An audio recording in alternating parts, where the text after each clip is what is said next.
All right, mga kababayan, mga kaibigan, mga katokis, mga kapots.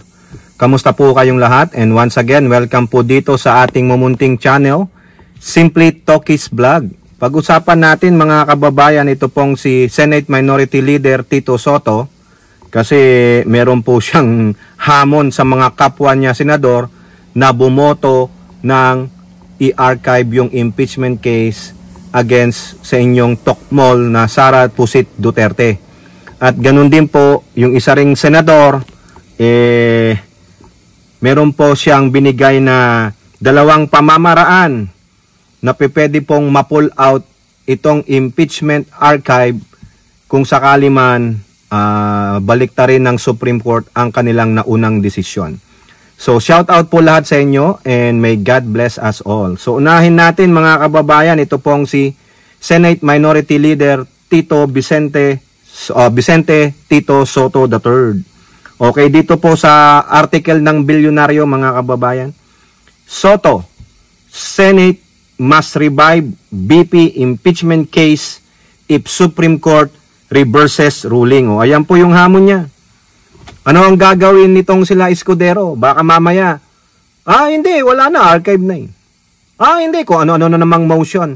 Baka mo-motion na naman nila, i-dismiss. Hindi naman sila ang defense panel nung si Sara Tokmol Duterte. Bakit nyo ipapa-dismiss? Yung judge, magpapa-dismiss ng kaso? Di ba sabi nga ni Lacson, teka muna, wala naman tayo sa impeachment court. Bakit may dismiss? Senate Minority Leader Vicente Sotto III on Sunday said the Senate would have no choice but to revive the impeachment case against the Tokmol Sara Duterte if the Supreme Court overturns its ruling that set aside the complaint for flouting the 1987 Constitution. Quote, most of my colleagues voted to archive the case because of the SC decision. Di ba sabi nila, galangin ang desisyon ng Supreme Court. Sabi ni Bato, Supreme Court is the highest except God, sabi niya. So mas mataas sa kanila ang Supreme Court, galangin ang desisyon ng Supreme Court. Lahat po ng bumoto ng 19 na yan, yung magkapatid na Cayetano, magkapatid na Tulfo, magkapatid na Villar, half-brothers na Ejercito at Estrada, Gatchalian, Legarda, Marcos, Go, Bato, Escudero, natambi ko ba yung mga Villars, no? Si Subiri, si Padilla, basta 19 sila, mga kababayan. If the SC decision reverses, then it's logical that we revive the articles of impeachment. If it's either that or my colleagues lied, which I doubt. Di ba? Kung hindi nyo susundin yan, ikaw Escudero, ikaw Cayetano, ikaw Bato, ikaw Tulfo, sabi nyo, galangin ang konstitusyon. Si Pia Cayetano, si Loren Legarda, galangin ang konstitusyon. Sabi nyo, galangin ang Supreme Court. Kung ano man po, konstitusyon mali. Galangin ang Supreme Court decision. Yun po ang sabi ninyo, mga kababayan, di ba? Ngayon, kung sakali lang, sabi ni Tito Sotto, i-reverse ng Supreme Court yung naunang ruling dyan sa impeachment case. Ano gagawin na naman ng mga pro-Duterte block? Mag-iisip na naman sila ng dahilan. Ay wala na. Kaya nga sabi nga ni Sotto, it's either that or my colleagues lied. Which I doubt. Ibig sabihin, which I doubt, nagsinungaling sila. So, giving them a benefit of the doubt. So kung sasabi nila, teka muna, hindi natin kailangan ipatupad yan. Ay, wala na. Talaga lang, sinungaling. Talaga lang, gusto nyo lang ilusot sa accountability si Sara Duterte.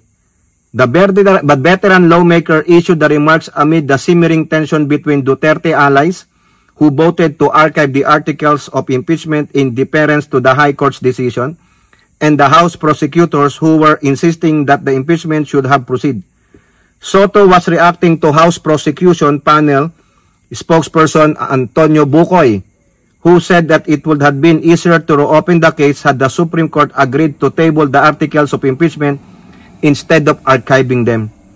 Quote, with the archiving, May layer naman, dalawa.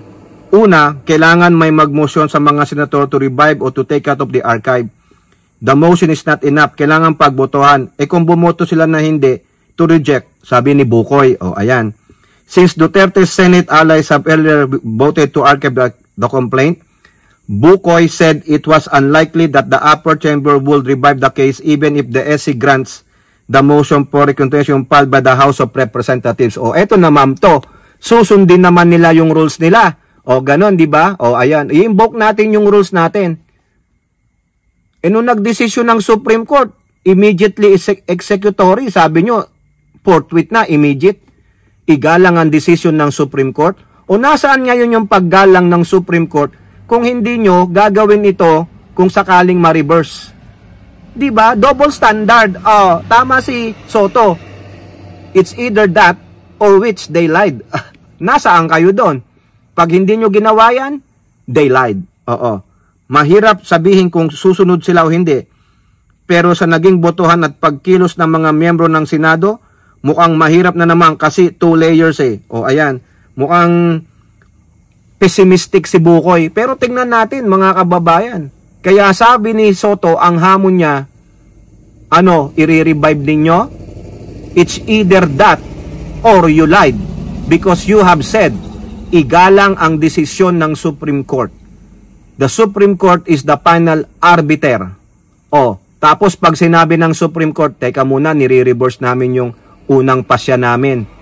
Sige, immediately executory din to, mag-impeachment trial kayo. Ano ang gagawin ng mga Duterte Black para hadlangan na naman ito? Susundin ba nila? Susundin nila yung sinasabi nilang igalang ang Supreme Court? Supreme Court is the final arbiter? Di ba? Bato? Di ba, Escudero? O baka mag-iisip na naman ng palusot si Cayetano Peter Alan. Ano kayang sasabihin ni Erwin Tulfo? Anong sasabihin ni Loren Legarda? Si Pia Cayetano, as a lawyer, I have to support and obey the Supreme Court. Ano na ngayon? Mig Subiri, ikaw. Nagsabi ka rin yan, galangin at respetuhin ang Supreme Court. Kung sakali lang, mga kababayan, kung di nila susundin yan, dun tayo sa sinasabi ni Sotong, which they lied. Di ba? Now, mga kababayan, kung si Attorney Bukoy ng tagapagsalita ng HOR sa impeachment trial, very pessimistic siya, meaning negative siya. Hindi siya umaasa na bubuksan ito o hahalukayin ito ng Senado sa pagka-archive kung sakaling ma-reverse ng SC. Pero po, si Senator Gatchalian, meron po siyang sinabi dito na 2 paraan para ma-pull out yung impeachment sa pagkaka-archive. Dito po sa balita ng Inquirer. Gatchalian cites 2 ways to pull impeachment case out of the Senate archive. Ito, bumoto ito ng i-archive It may only take a vote of 5 senators to pull the article of impeachment from the archives and revive the case against Vice President Sara Duterte. Ang sabi ni Bukoy, kailangan daw may magmusyon. Kung may magmusyon, tapos dadainin sa boto, ang sabi ni Gatchalian, based doon sa rules nila, kailangan lang may 5 senator na bumoto. Yung sa minority, 4 na Kailangan lang ng isa dyan malay nyo, bumaliktad si Erwin Tulfo. Erwin Tulfo, ikaw lang ang pag-asa. Loren Legarda, Sherwin Gatchalian, kayong tatlo ang gusto nyo, di ba? Impeachment trial. Sherwin Gatchalian shared with this the media on Friday citing the rules of the Senate. Rules nila yan rules nila yan. The lawmaker said he reviewed the rules before voting on the motion to set aside the case and transfer it to the chamber's archive. Quote, under our rules, with the vote of 5 senators, the impeachment can be brought back and placed in the order of business. So that could be the mechanism. I reviewed the rules before we voted. There is a mechanism under the rules to pull out the article of impeachment and include in it the order of business. But this would not be the only mode to pull out the article of impeachment from the archive. Another method is suspending the Senate rules by a vote of majority. O ano gusto nyo? Daanin dun sa rules na sinasabi ni Gatchalian o isuspende yung rules, magbotohan na naman. Ay nako, patay na naman tayo dyan. Baka andyan na naman yung mga Duterte block, boboto na naman na wag na nating i-pull out. Eh sinungaling kayo. Bakit? Eh sabi nyo, Supreme Court must be respected. Supreme Court is the highest Supreme Court is the final arbiter. Kung ano-anong pinagsasabi nyo, galangin, respetuhin ang desisyon ng Supreme Court. O, bakit pa magbobotohan? Diba? The other mode is by a vote of majority.